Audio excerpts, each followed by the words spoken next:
How to secure your online accounts with 2FA. 2FA is a great way to secure your accounts, and this feature is available on all platforms. Mostly what you'll need to do is go to your account settings.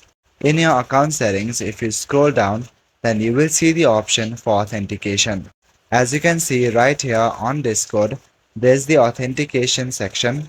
Click on Enable Authentication app, after which you will see a menu like this. You can use any three of these methods to add 2FA. The most popular one is the Google Authenticator at the very top. For this, you will need to install Google Authenticator on your mobile phone. Then you can follow the prompts in the website. At one point, an OTP code will be sent to your mobile device, which you will need to verify to enable 2FA. In Reddit, you can go to your settings.